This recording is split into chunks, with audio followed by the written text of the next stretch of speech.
Good morning, grade 8s, and here we go. We're on our second last PowerPoint of the unit. So believe it or not, we're almost done Japan. It's a lot of information, but sit tight and we're just gonna get going. Here we go. Chapter 14, Edo Japan, a closed society.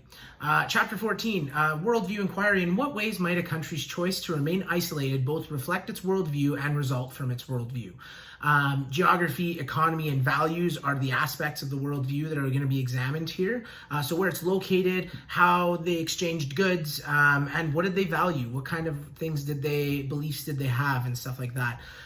This covers a number of sections: locking out the world, changing with isolation, and cracks in the foundation. So if you want to keep track in the textbook, those are the sections we're covering in here.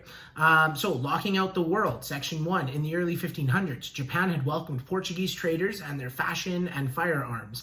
By 1848, though, their attitude towards outsiders had changed in what they were now firing on and driving away foreign ships. So they wanted to lock themselves away instead, right? What does locking out do? Well, it keeps your values inside, right? There's a lot of people with this mentality in our own culture, right? If you close off your borders, then you lock out a disease, right? Just like the coronavirus is kind of showing us right now. But on the other side of the coin, if you lock your borders, you miss out on a lot of things, right? So there's lots of different political aspects to locking out things.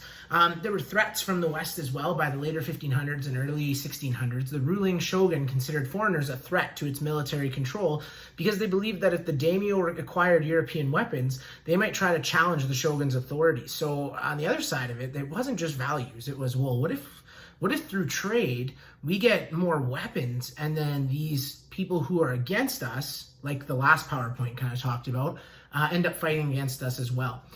So there was a new way of belief and thought. The shoguns also felt that loyalty to a Christian God and the church were threats to their authority.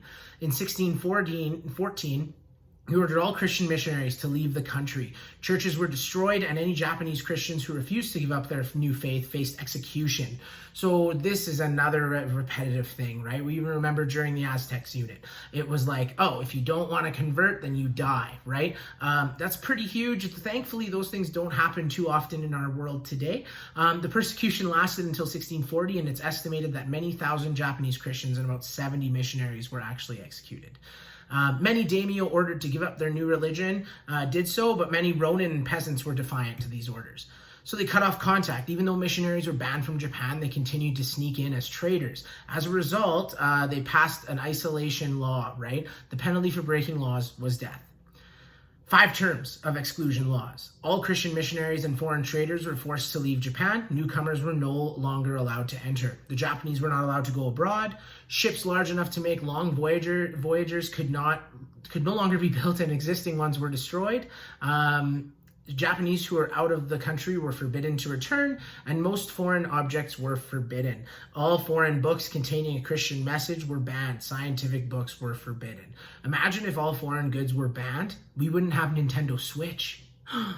I know, it's silly. Anyway, cutting off contact. The shogunate also tightened controls on people's movement within Japan. They needed special documents to move around the country. They could not travel at night, and all-wheeled transportation was banned, right? Why couldn't they travel at night? How are you going to watch somebody when it's nighttime? Kind of hard, right? In 1639, the shogun expelled all foreign traders except the Dutch, Korean, and Chinese traders. Why?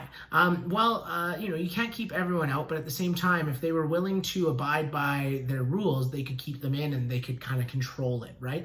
The shogunate saw this policy as essential for national security and the only way to eliminate threats to his power and protect Japanese culture. The woodblock print called Sayoshi's Junk was created in 1633. Before Japan became a closed society, ships like this one were used to trade with Asian countries. Why were vessels like this later destroyed? Again, we want to keep everyone inside, so you don't want to have ways for them to travel, right? And it would kind of relate to the old way of looking at things, right? In order to destroy memories, you've got to destroy everything that's old as well. While other Europeans were expelled from Japan, a small number of Dutch traders were allowed to remain because they were more interested in trade and not religion. So again, right, they abided by what they were trying to do in Japan. So they let them kind of keep coming in. There were lots of rules, though, for them to follow. They were only allowed to be in the city of Nagasaki to contain the trade. The Dutch families could not travel with them. so that if they traveled, they couldn't stay, they had to go back, right? They were not allowed to speak to their Japanese servants, so no speaking, just do your trade, leave. Once a year, they had to travel to Edo to pay their respects to the shogun and answer questions about the West. So again, it's like, come and inform me on what's going on. Okay. The shogun also had a small group of Japanese scholars. There were also some positive responses to Western studies in the 1700s. Western books were allowed to be brought in if they didn't discuss Christianity, and the shogun ordered the study of astronomy and built an observatory, right? So that way they could look to the stars. So it's kind of neat. The shogun did not expose those new teachings to regular people, though, because they were concerned that new ideas would confuse them. So even though the shogun could get all this information, he thought, instead of, I'm just going to learn everything, and I don't want anyone else learning anything, because if I'm smarter than everyone else, then no one can disobey me. Right? Not the best collaborative education route, but hey, it's okay.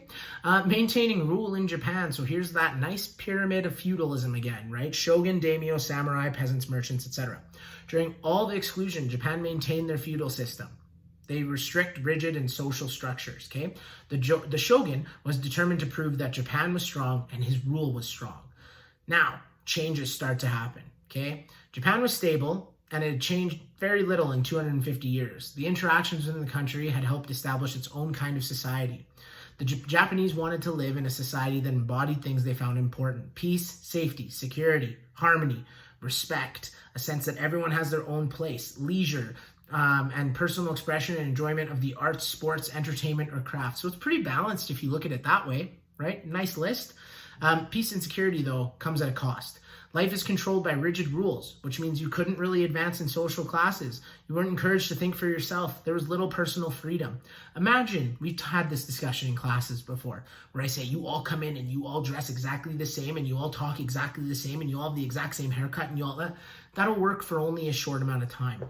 Not all threats, though, to peace and order came from outside the country's borders. Crime disrupted life, but in Japan, the social controls and threat of harsh punishment discouraged this kind of behavior.